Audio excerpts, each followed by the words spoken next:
कार्यक्रमाच्या प्रमुख वक्त्या डॉक्टर सौ अंजली पाटील मॅडम यांना आपले मनोगत व्यक्त करावे अशी विनंती करते.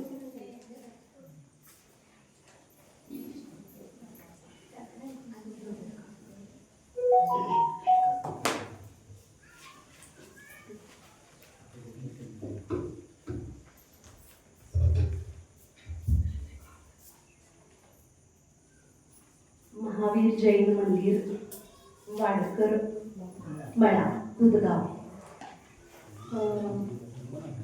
असं हे जे नाव आहे ऐकण्यात ते मला मनीषा थोडं लक्षात आलं. मनीषा ही आमच्या पायस हॉस्पिटलमध्ये अकाउंटला काम करणारी अतिशय गुणी मुलगी, अतिशय कष्टाळू मुलगी, प्रामाणिक.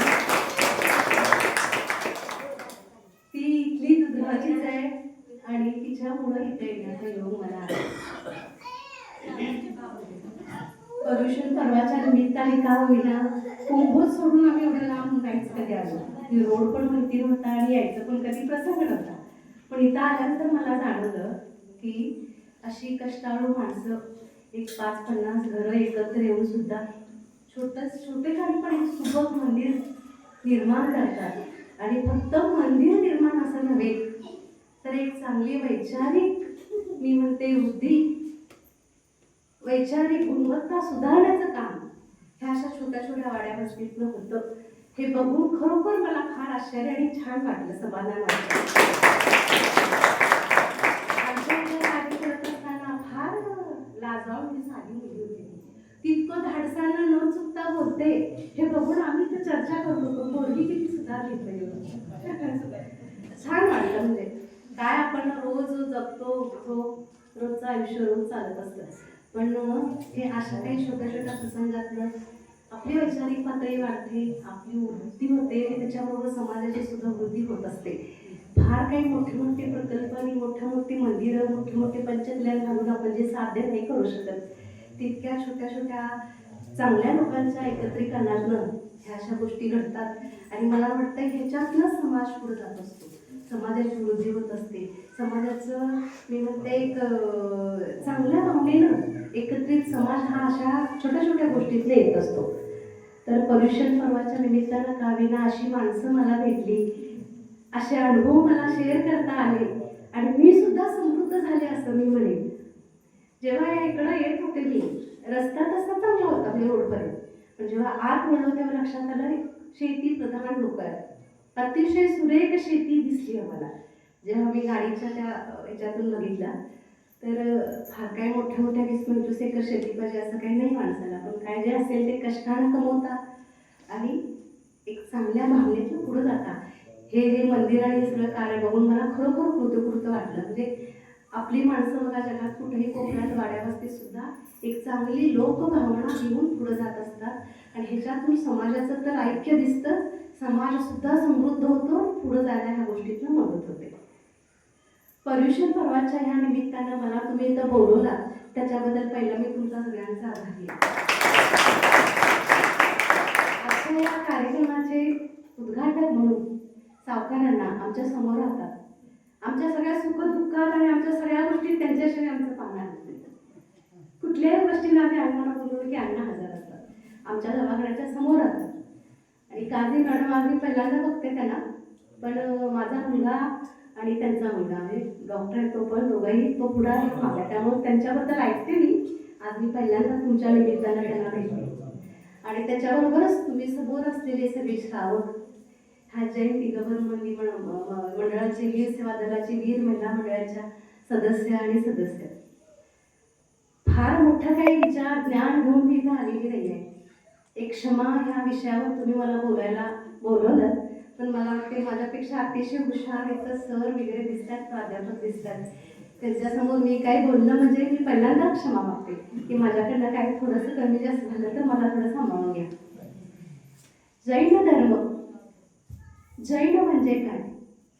जैन म्हणजे सगळ्या इंद्रियावर जो विजय मिळवतो, तो जीन आणि तो जो धर्माचं पालन करतो तो जैन. लक्षात घ्या, जगात लाखो विविध धर्म आहेत, पण कुठल्याही धर्मात असं दशधर्म जो आपण म्हणतो तो कधीच असा पाळला जातो. उत्सव, जयंत्या, पुण्यतिथी, असं भरपूर कार्य प्रत्येक धर्मात होत असतं.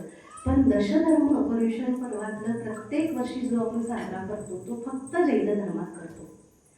दशधर्मामध्ये आपण काय करतो तर पहा, रोज आपण जगतो, उठतो, सगळे असो आपापल्या जबाबदाऱ्या पार करतो.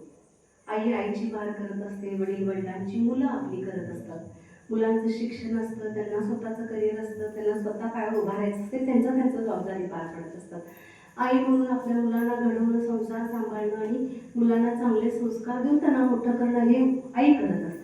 वडील त्यांना प्रत्येकाला चांगलं जीवन देणं, मुलांचं आयुष्य घडवणं, त्यांना त्यांच्या पायावर उभा करणं, कौटुंबिक जबाबदारी सांभाळणं, सामाजिक जबाबदारी सांभाळणं हे वडील म्हणून कार्य करतात. ह्या रोजच्या जबाबदारीत आपण स्व म्हणून कोण आहे, आपण कोण आहे हे विचार करायला सुद्धा आपल्याला वेळ मिळत नाही. तर दशधर्म हा असा धर्म आहे, आचार्य सांगतात की या धर्मात तुम्ही स्वतःला बघा, स्वतःकडे बघा आणि स्वतःमध्ये तुम्ही विजय मिळवायचा प्रयत्न करा. ज्या तुमच्या चुका असतील किंवा तुमच्याकडनं जे कळत चुकीच्या गोष्टी घडत असतील त्या सगळ्यावर थोडासा काढीला करून मार्जन करायचा प्रयत्न तुम्ही करा. साधू असतील, आचार्य असतील किंवा मुनी असतील, तपश्चर्येनं संयम धारण करतात. आपल्याला सहज शक्य ह्या गोष्टी होत नाही, कारण रोजच्या ह्या धकाधकीच्या जीवनात अनेक सामाजिक प्रश्न आपल्यासमोर उपस्थित असतात. प्रत्येकाच्या स्थितीतल्या अडचणी वेगवेगळ्या असतात. त्याला कसं तोंड द्यायचं प्रत्येकजण आपल्या परीनं करत असतं. हे करत असताना त्यावेळेची परिस्थिती आणि त्यावेळेचं आपलं मन काय सांगेल त्या दृष्टीनं आपण त्याचं उकलन करत असतो, उत्तर द्यायचा प्रयत्न करत असतो. अशा वेळेस आपल्या हातनं चुकून कळत अनेक चुकीच्या गोष्टी घडत असतात. आणि जेव्हा ही गोष्ट घडून जाते आणि का जातो पुढं निघून, तेव्हा आपल्याला कळतं की आपण हे असं नको होतं करायला, आपल्या हातनं चुकून ह्या गोष्टी घडल्या. मग ह्याचं परिमार्जन करायचं कसं? मग कोण म्हणतं आपण देवाला जाऊ, कोण म्हणतं आपण तीर्थयात्रा करू, आपण दान धर्म करू, हे सगळं करू. पण पर्युषण पर्व हे असं पर्व आहे ते सांगतं की ह्यातनं तुम्ही स्वतःचा बोध घ्या. म्हणजे काय करा की तुमच्या कळत तुमच्या हातनं, आता जो पहिला दिवस आहे क्षमा, त्याच्यावर मी बोलते की तुमच्या कळत जे काही झालं असेल तो हा एक दिवस आहे, हा दिवस तुम्ही आठवा आणि ह्या दिवशी तुम्ही तुमच्या मनानं क्षमा मागायचा प्रयत्न करा. क्षमा वीरस्य भूषणम असं एक सुभाषित म्हटलं जातं. आपण सहज काय म्हणतो की ह्याचं हिच्याशी भांडण झालं आणि तू तिला काय म्हणलेलीस, तू कसं गप्प बसलीस, तिला कसं माफ केलीस. पण लक्षात घ्या, माफ करणं आणि क्षमा करणं ह्याला वीरता लागते, ह्याला धैर्य लागतं, ह्याला धाडस लागतं. भांडण कुणी एकमेकाशी करेल ते फार सोपं आहे. भांडण कुणी पण कुणाशी करेल, आपलं किती बरोबर आहे आणि समोरच्याचं किती चुकलंय हे सांगायचा प्रयत्न प्रत्येक जण आपण करत असतो. तो मानवी भाग आहे, मानवी स्वभाव आहे, त्याला काय उत्तर नाही. पण हे जेव्हा घडत असतं की आपण आपलं बरोबर करताना त्याला समोरच्याला दुखवतो आणि हे जेव्हा लक्षात येतं आपल्याला वेळ निघून गेल्यानंतर, आपल्या दुरावा निर्माण झाल्यानंतर, आपल्या ताटातूट निर्माण झाल्यानंतर आपल्या भरपूर गोष्टींचे लक्षात येतं. पण ह्या दिवसावर, ह्या क्षमा ह्या दिवसावर आपण ह्या प्रसंगाचं औचित्य साधून मोठेपणा आपल्याकडे घेऊन, अहंकार बाजूला ठेवून त्या समोरच्याची जर क्षमा मागितली आणि क्षमा करण्याला अहंकार बाजूला ठेवला आणि क्षमा देणाऱ्यांना राग मत्सर द्वेष बाजूला ठेवून क्षमा केली तर त्याची जी आत्मशांती स्वतःला मिळणार आहे ती अनुभूतीच घ्यायला पाहिजे. हे सांगणं शब्दात अजिबात योग्य नाही. मला वाटते प्रत्येकजण आपण त्या अनुभूती घेत असतो. भांडणं कुणाच्यात होतात, जवळच्या माणसात होतात, कुणाच्या सासू सुनेच्यात होतं, आई मुलीच्यात होतं, आई वडिलांच्यात होतं, आई मुलाच्यात होतं, वडील मुलाच्यात, भावाच्यात होतं. हे साहजिक आहे, कारण मनुष्य जन्म जेव्हा आपण घेतो तर प्रत्येक जण हा पूर्ण असू शकत नाही. पूर्णत्व यायला आचार्य पद करायला लागतं.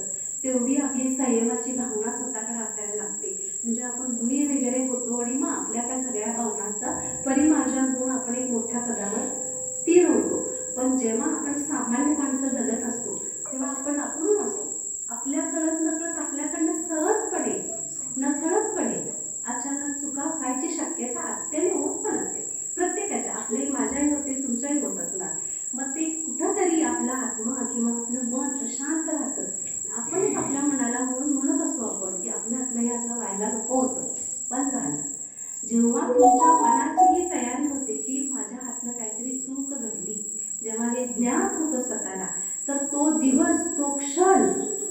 म्हणजेच आपण आपल्या आत्म्यापर्यंत जायचा तो मार्ग, आपल्या दृष्टीनं तोच आपल्या आत्म्यापर्यंत जायचा मार्ग, आचार्यांच्या पर्यंत जायचा मार्ग. आपण आचार्य नाही होऊ शकणार, गुरु त्यागी सुद्धा होऊ नाही शकणार, पण आपल्या परीनं जे काय शक्य होईल तेवढा आपण सांभाळत पुढं गेलो की आपण त्या पदाच्या लेवलला किंवा पदाच्या मार्गावर जायचा प्रयत्न करतो. पहा, अनेक जन्म किडे, मुंग्या, पशु पक्षी, प्राणी घेतात, अनेक जन्म घेतात. ते जसं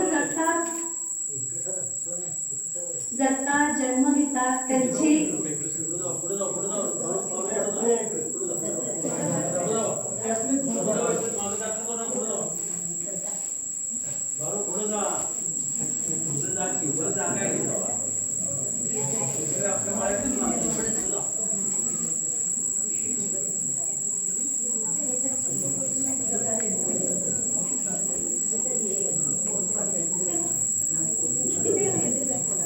ह्या पृथ्वी तलावावर अनेक सजीव जन्माला येतात. पशु पक्षी, सूक्ष्मजीव, मोठे प्राणी अनेक जन्म घेतात. लहानाचे मोठे होतात, सूक्ष्म वाढतात, बुद्धत्वेचा मरून जातात. मनुष्य जीव हा असा जीव आहे की जन्माला घालताना परमेश्वरानं सद्सद विवेक बुद्धी ही फक्त मानवाला घातली. सद्सद विवेक बुद्धी म्हणजे काय की कुठलंही कार्य करताना बरं वाईट चांगलं काय ह्याचे परिणाम काय होतील ह्याची विचार करणारी बुद्धी म्हणजे सद्सद विवेक बुद्धी, जी प्राणी मात्रांना देताना परमेश्वरानं दिलेली नाही आहे. त्यांच्यात ही सद्सद विवेक बुद्धी नसते. बुद्धी असते जगावं कसं, खावं काय, भक्ष्य कसे मिळवावं हे याची बुद्धी जरूर असते प्राणी मात्रांना. तर सद्सद विवेक बुद्धी फक्तच माणसाला असते. त्यामुळं क्षमा मागणं आणि क्षमा करणं फक्त मनुष्य जातीलाच शक्य आहे. जो आपण जन्म घेऊन या पृथ्वी तलावावर आलो, आपण काय भगवान किंवा आचार्य नाही होणार, पण आपल्या परीनं आपल्याला जो जन्म मिळाला आहे त्या जन्माचा सद्सद विवेक बुद्धीनं आपण विचार करून थोडंसं पुढं गेलो की आपल्याला आत्मिक शांतता लागते. क्षमा मागताना दुसऱ्याच्या मनातले भाव पण आता आले पाहिजे. आपण काय म्हणू क्षमा मागताना, ह्याला काही थोडंसं प्रतिकार करता येत नाही किंवा ह्याला आताच्या ह्याच्यात म्हटलं तर काय म्हणायचं त्याला की ह्याला विरोध करता येत नाही, प्रतिकार करता येत नाही म्हणून हा माफी मागतो असं नाही आहे.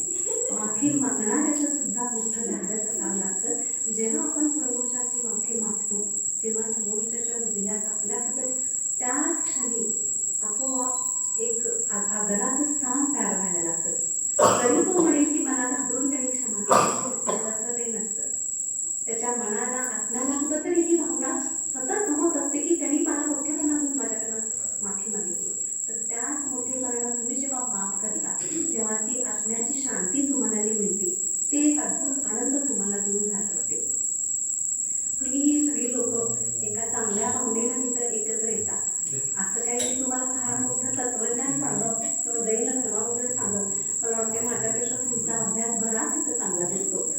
जे तुम्ही आता इथं काय म्हणजे समालोचन केलं ते वाचताना मला असं वाटलं की तुम्ही माझ्यापेक्षा भरपूर अभ्यास तुमचा झालेला आहे. पण आयुष्य जगताना काही अनुभव आपल्याला आलेले असतात. त्या अनुभवातनं आपण काहीतरी चांगले चार शब्द समोरच्याला सांगायचा प्रयत्न करत असतो. आता ह्या 10 दिवसाच्या जगण्यामध्ये बरेच धर्म सांगितलेले आहेत. त्यात एक धर्म आहे अपरिग्रह. अपरिग्रह म्हणजे बघा की आपल्याकडं काय आहे ते लोकांपेक्षा जास्त आहे का कमी आहे तिचा आपण विचार नेहमी करत असतो. मग त्याच्याकडं ते आहे, गाडी आहे, माझ्याकडे नाही. पण ज्याच्याकडं गाडी आहे तो आनंदी आहे का बघा है ना. तर आनंद मिळवताना काय फार मोठं सुख समाधान आणि ऐश्वर्य असेल तर मिळेल असं नाही आहे. जे तुम्ही कष्टाने मिळवता आणि जगता त्यातून जो आनंद निर्माण करता किंवा दुसऱ्याला दुःखी न करता जो काही आनंद घेता, आनंद निर्माण करता, तो आनंद कुठल्याही गोष्टीपेक्षा नक्कीच मोठं समाधान देण्याचा असतो. आजच्या ह्या क्षमा पर्वाच्या निमित्तानं मला तुम्ही इथं 4 शब्द बोलायची परमिशन दिली त्याबद्दल मी तुमचा आभार मानते. म्हणजे 4 शब्द